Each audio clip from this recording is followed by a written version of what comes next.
हाँ भाई, जीएसटी में स्कीम्स के हिसाब से आज अपन जीएसटी की रिटर्न्स कौन कौन सी जाती है वो अपन सीखते हैं।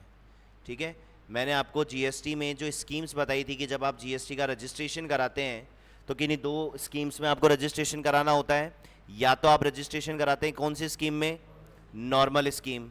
नॉर्मल स्कीम को हम रेगुलर स्कीम भी बोलेंगे। कौन सी स्कीम बोलेंगे? Regular scheme. या हम रजिस्ट्रेशन कराते हैं कौन सी स्कीम में? कंपोजिशन स्कीम में। कंपोजिशन स्कीम में। तो आज हम जो जीएसटी की स्कीम्स हैं इनके बेसिस पे जीएसटी की रिटर्न्स कौन कौन सी जाती है आज उन पे डिस्कस करते हैं। फिर प्रैक्टिकली सीखेंगे कि रिटर्न फाइल करते कैसे हैं। पहले सीख लेते हैं कि रिटर्न्स कौन कौन सी जाती है, कब जाती है। ठीक है, तो जीएसटी रिटर्न्स में अगर मैं बात करूं, सबसे पहले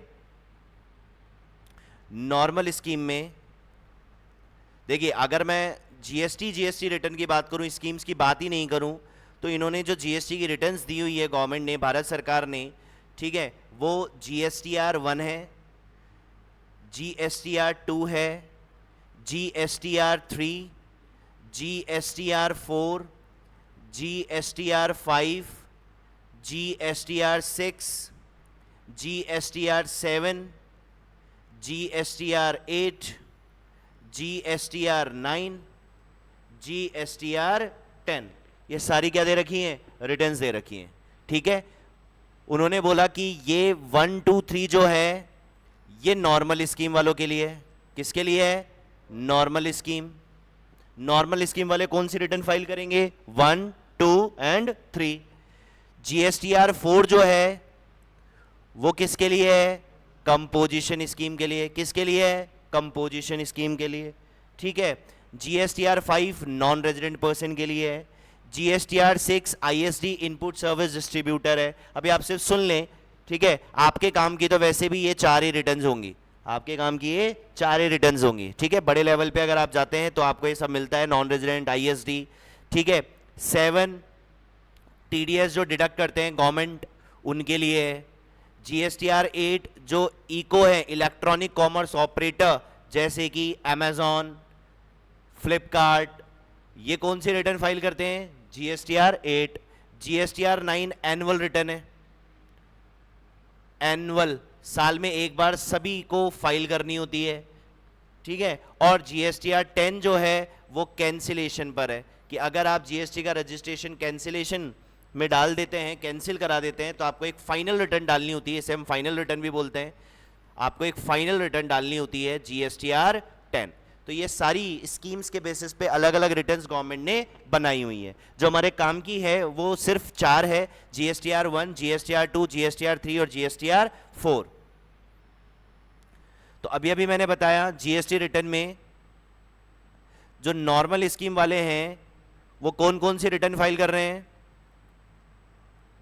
एक तो GST, goods service tax return, R stands for return, GSTR 1, GSTR 2 और GSTR 3।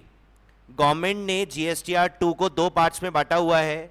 एक GSTR 2A है और एक GSTR 2B है। और जो GSTR 3 है इसको भी GSTR 3 भी बोलते हैं। इसको भी GSTR 3 भी बोलते हैं। ठीक है, और जो कंपोजिशन स्कीम वाला है वो जो रिटर्न फाइल करेगा, कंपोजिशन स्कीम वाला, उनको 2 रिटर्न्स फाइल करनी होती है। कंपोजिशन वालों को एक फाइल करनी होती है CMP 08 और एक फाइल करनी होती है GSTR 4। एक CMP 08 और एक GSTR 4। अब हमें यह देखना है कि कौन सी रिटर्न कब जाती है और कौन सी रिटर्न में कौन सी इंफॉर्मेशन जाती है, वो इंपॉर्टेंट है। ठीक है, कि कौन सी इंफॉर्मेशन कहां जाती है। एक बार आप इतना नोट करें, फिर अपन आगे डिस्कस करते हैं। नोट करें इतना फटाफट से।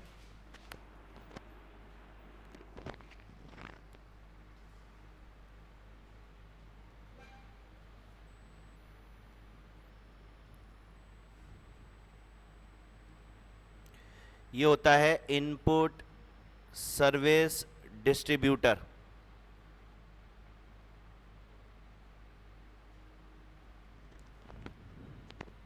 ये हो गया नॉन रेजिडेंट।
हो गया?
अब आ जाओ आप जीएसटी रिटर्न्स पे।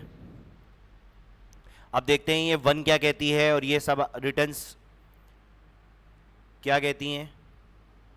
तो जीएसटी रिटर्न्स में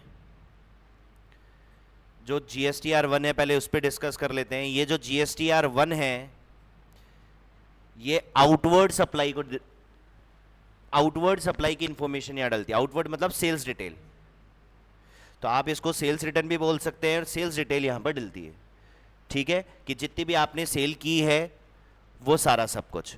ठीक है, जो आपकी GSTR2 है वो जिसमें मैंने दो पार्ट आपको बताए थे, एक GSTR2A है और एक GSTR2B है।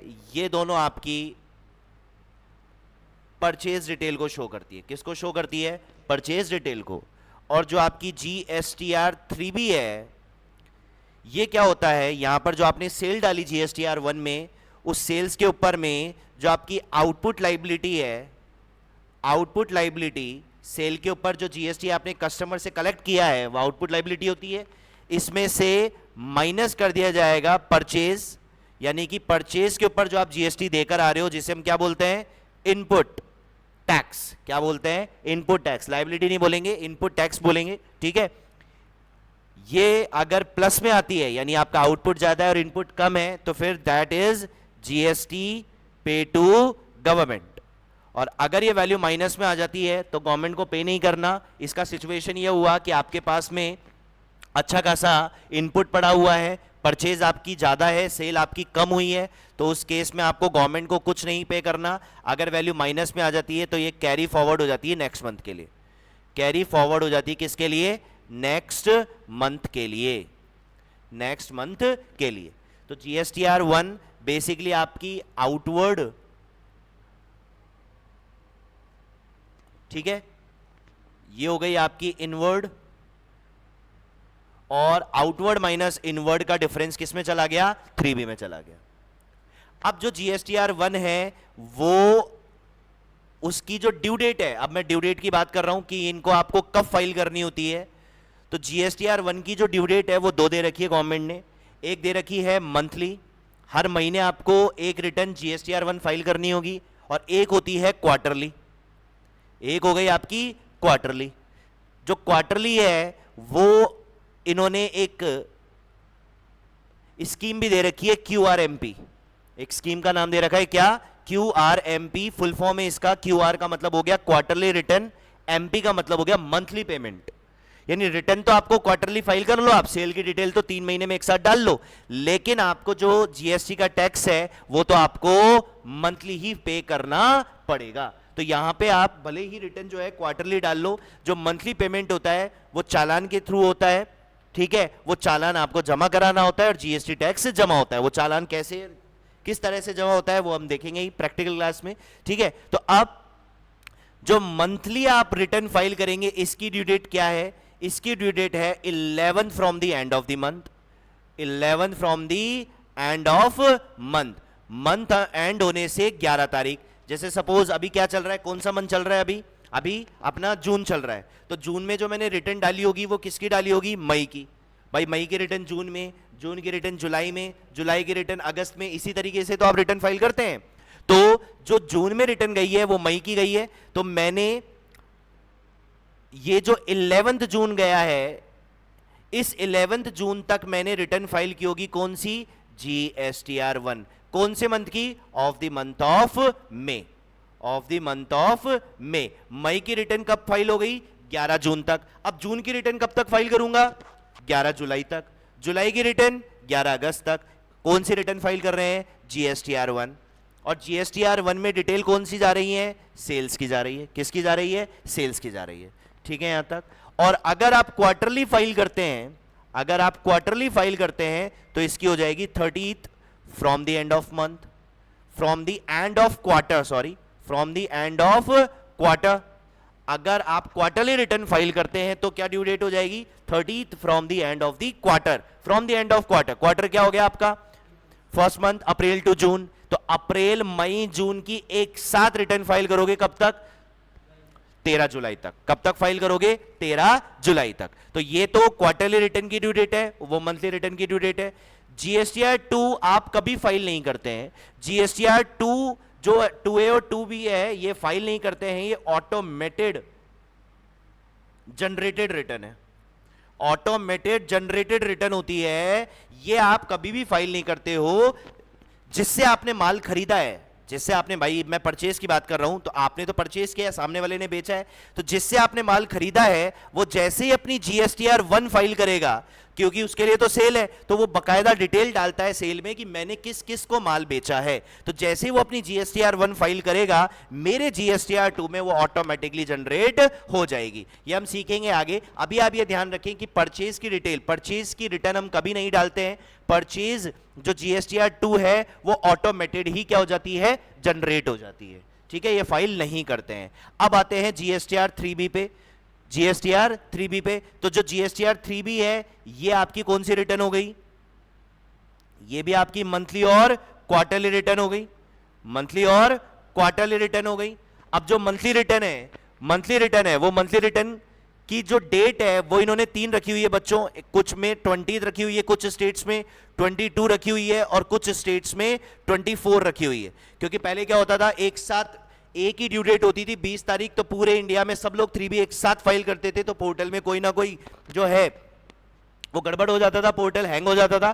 तो गवर्नमेंट ने स्टेट वाइज जो है वो 3 अलग अलग ड्यू डेट्स कर दी हैं, कुछ स्टेट्स में 20 कर दी हैं। अच्छा, 20 कब से है, मंथली की बात कर रहा हूं, तो 20 from the end of the month. जैसे कि फॉर एग्जांपल आज क्या डेट है, आज 20 जून है, तो आज लास्ट डेट है 3B की, कौन से मंथ की, मई मंथ की। मई मंथ की जो रिटर्न है उसकी आज लास्ट डेट है 20 जून। आज की डेट पे मैं रिटर्न फाइल कर दूंगा। राजस्थान में 20 तारीख की है, राजस्थान में 20th ही क्या है, ड्यू डेट है। तो 20th from the end of month, 22 from the end of the month, 24 from the end of the month. ये स्टेट वाइज स्टेट है। कुछ स्टेट्स में 22 तारीख ड्यू डेट है, कुछ स्टेट्स में 24 तारीख है, और कुछ स्टेट्स में 20 तारीख है। हमारे राजस्थान में 20 तारीख की है, हमारे राजस्थान में 20 तारीख की है। अब आती है क्वार्टरली की। क्वार्टरली की भी आपको रिटर्न फाइल करनी होगी, तो ये हो जाएगा 24th from the end of quarter, from the end of quarter. ये देखो चेंज भी होती रहती है कई बार डेट्स, कई बार डेट चेंज भी होती रहती है, लेकिन मोटा मोटा आपको ये याद रखना है। तो ये इसकी ड्यू डेट्स है, ये इंफॉर्मेशंस है, इस हिसाब से जीएसटी की रिटर्न्स फाइल होती हैं। प्रैक्टिकली कैसे फाइल होती हैं ये भी हमें सीखना है कि प्रैक्टिकली हम 1, 2 और 3B कैसे फाइल करते हैं। लेकिन उससे पहले आपको यह भी पता होना चाहिए कि 1 में, 2 में और 3B में इंफॉर्मेशन कौन कौन सी आती है और इनकी ड्यू डेट्स क्या है, कब कब इनकी रिटर्न्स फाइल करनी पड़ती है।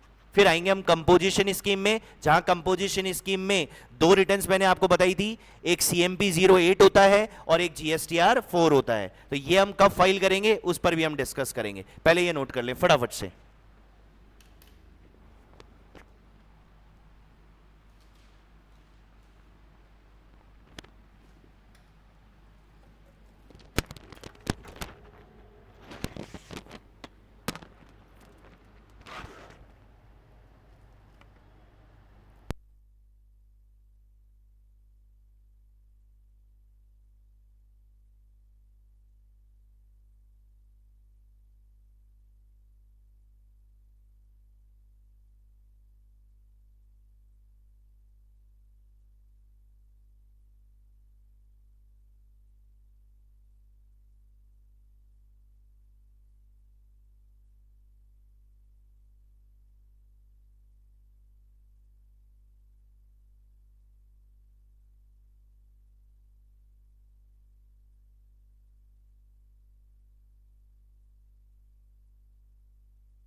वॉइस का शायद कोई प्रॉब्लम आ गया होगा, मैं एक बार वापस से रिपीट कर देता हूँ सारा, ठीक है ना। जो आपका GSTR1 की डिटेल है मैं उस पर डिस्कस कर रहा था। तो GSTR1 जो है वो आउटवर्ड सप्लाई के लिए है, ठीक है। आप जो है सेल की डिटेल यहां पर डालते हैं, सेल को हम आउटवर्ड सप्लाई बोलते हैं। अभी वॉइस ठीक होगा, ठीक है। तो आउटवर्ड सप्लाई किस किस का, गुड्स का और सर्विस का, या दोनों का। आप या तो माल बेचेंगे या आप सर्विस देंगे या आप दोनों भी कर सकते हैं। तो वहां पे आपको जो आपने सेल की है उसको कैटेगराइज करना होगा 3 कैटेगरी में। कितनी कैटेगरी में? 3 कैटेगरी में। एक वो सेल जो आपने रजिस्टर्ड को बेचा है, आपने ऐसे व्यक्ति को माल बेचा है जो जीएसटी में क्या है, रजिस्टर्ड है, जिसे हम क्या बोलेंगे, B2B। कुछ ऐसे व्यक्ति जो अनरजिस्टर्ड हैं, अनरजिस्टर्ड है, जीएसटी में आपने उन्होंने जीएसटी में रजिस्ट्रेशन नहीं ले रखा लेकिन आपने माल बेच दिया, वो क्या हो जाएगा, B2C, बिजनेस टू कस्टमर। अब जो B2B है उसको आप अलग से रख ले, और जो B2C है जो अनरजिस्टर्ड है वो सेल आप अलग से रख ले, क्योंकि दोनों की सेल की डिटेल अलग अलग डलेगी जब आप GSTR1 फाइल करेंगे। अब जो B2C है, जो बिजनेस टू कस्टमर है, अनरजिस्टर्ड को जो आपने माल बेचा है, उसकी भी 2 कैटेगरी कर रखी है GSTR1 में। एक कर रखी है B2C अदर और एक कर रखी है B2C लार्ज। एक कर रखी है B2C अदर और एक कर रखी है B2C लार्ज। जो B2C अदर है सब अनरजिस्टर्ड यहीं आएंगे। B2C लार्ज में कौन आएंगे, इन्होंने 2 कंडीशन दे रखी है कि अगर आप अनरजिस्टर्ड को स्टेट के बाहर माल बेचते हैं, साथ में जितने का माल बेचा उसकी वैल्यू 2.5 लाख से ज्यादा है, तो इन केसेस में आप जो है वो B2C लार्ज वाली टैब में डालेंगे। अलग अलग से टैब बना रखी है GSTR1 में, जब अभी मैं प्रैक्टिकली आपको दिखाऊंगा तब आप देख पाएंगे। तो B2C अदर में डालेंगे और B2C लार्ज में डालेंगे। B2C लार्ज में आप तब डालेंगे जब आप नीचे ये जो 2 इंफॉर्मेशन है ये आप पूरी कर लें। इसके अलावा एक्सपोर्ट इनवॉइसेज हैं जिसको जीरो रेटेड भी बोलते हैं। तो अगर आप इंडिया के बाहर कोई माल बेच रहे हैं विदाउट GST, वो डिटेल भी आपको यहां पर डालनी होगी एक्सपोर्ट इनवॉइसेज में, ठीक है यहां तक। अच्छा, GSTR 2A 2B ये मैंने आपको बता दिया था। तो ऑटोमेटेड जनरेटेड इंफॉर्मेशन है, अपने आप जनरेट होगी, अपने आप जनरेट होगी। जैसे कि फॉर एग्जांपल, एक एग्जांपल लेते हैं कि A नाम का व्यक्ति है, इसने गुड्स सोल्ड किया, A नाम के व्यक्ति ने गुड्स सोल्ड किया एक B नाम के व्यक्ति को, एक C नाम के व्यक्ति को, एक D नाम के व्यक्ति को और एक E नाम के व्यक्ति को। 4 लोगों को गुड्स सोल्ड किया।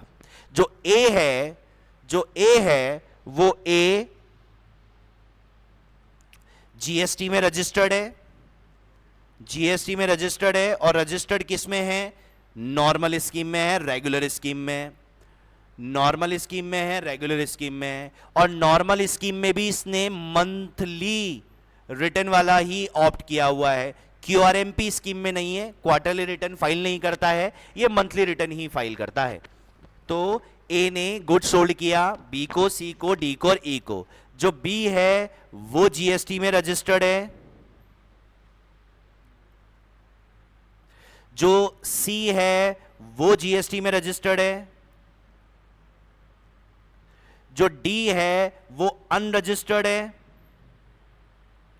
और जो E है वो भी कौन है, अनरजिस्टर्ड है, अनरजिस्टर्ड है। तो जो इसने B को गुड्स सोल्ड किया वो किया सपोज 5 लाख प्लस GST, जो C को किया वो किया 3 लाख प्लस GST, जो D को किया वो किया सपोज 2 लाख प्लस GST, और जो E को किया वो किया 1 लाख प्लस GST। जो B है वो दिल्ली में है, जो C है वो राजस्थान में है, जयपुर राजस्थान ले लेते हैं, जो D है वो पंजाब में है, और जो E है वो राजस्थान में है, वो राजस्थान में है। जो A GST में रजिस्टर्ड है ये खुद राजस्थान में रजिस्टर्ड है, जयपुर राजस्थान में रजिस्टर्ड है। अब आपको ये कैटेगराइज करके मुझे बताना होगा, चूंकि A GST में रजिस्टर्ड है, नॉर्मल स्कीम में रजिस्टर्ड है, 4 अलग अलग लोगों को इसने माल बेचा। जो B है जो दिल्ली में है उसको माल बेच सकता है, बिल्कुल स्टेट के बाहर बेच सकता है। जो C है वो राजस्थान में है, जो D है वो पंजाब स्टेट में है, और जो E है वो राजस्थान स्टेट में है। तो आपको ये कैटेगराइज करना होगा कि जब A अपनी GSTR1 फाइल करेगा तो उसे अपनी ये जो 4 सेल है इसको कैटेगराइज करना होगा कहां कहां पे, B2B में, B2C अदर में और B2C लार्ज में, 3 जगह कैटेगराइज करना होगा। तो सबसे पहले आप मुझे बी के केस में बताएं, बी को वो किस कैटेगरी में डालेगा। ऑफ कोर्स रजिस्टर्ड है, सोचना ही नहीं है, चाहे फिर वो राजस्थान के अंदर हो चाहे राजस्थान के बाहर हो, तो B2B में ही जाना है। ये भी कहां जाएगा, B2B में ही जाएगा, चाहे फिर वो स्टेट के अंदर हो चाहे वो स्टेट के बाहर हो।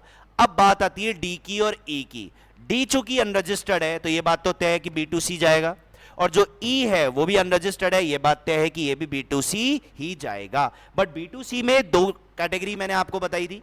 B2C में एक B2C अदर है और एक B2C लार्ज है। तो अब आप बात ये आती है कि B2C अदर और B2C लार्ज, तो आपको ये क्या लगता है, एक B2C लार्ज में एक तो स्टेट के बाहर माल बेचना चाहिए और इनवॉइस की वैल्यू 2.5 लाख से ज्यादा होनी चाहिए। इनवॉइस की वैल्यू तो जीएसटी के साथ ही आएगी। अच्छा, जीएसटी की रेट मैंने दी नहीं है, मैं मान लेता हूं यहां जो जीएसटी की रेट है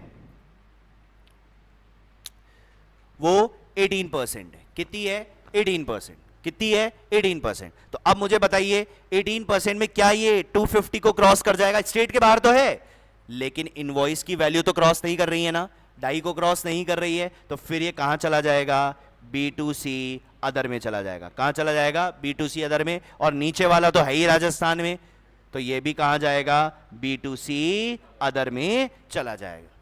तो अब इसकी डिटेल आपको GSTR1 में डालनी कैसे कैसे है वो हमको देखनी होगी। ये एग्जाम्पल आप नोट कर लें, एग्जाम्पल आप नोट कर लें, नोट करें भाई।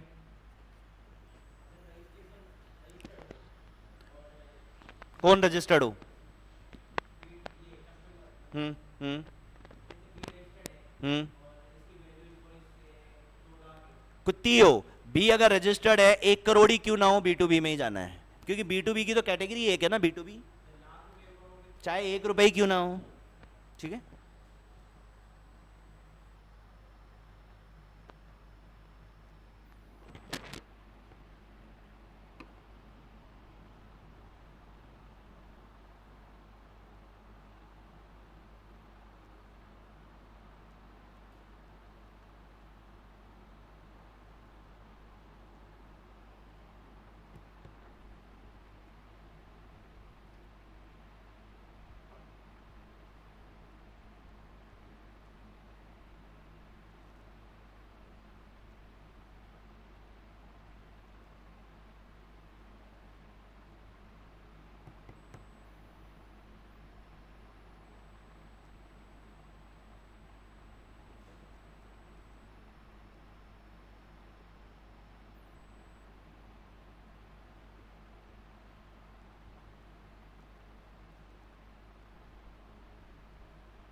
नोट हो गया।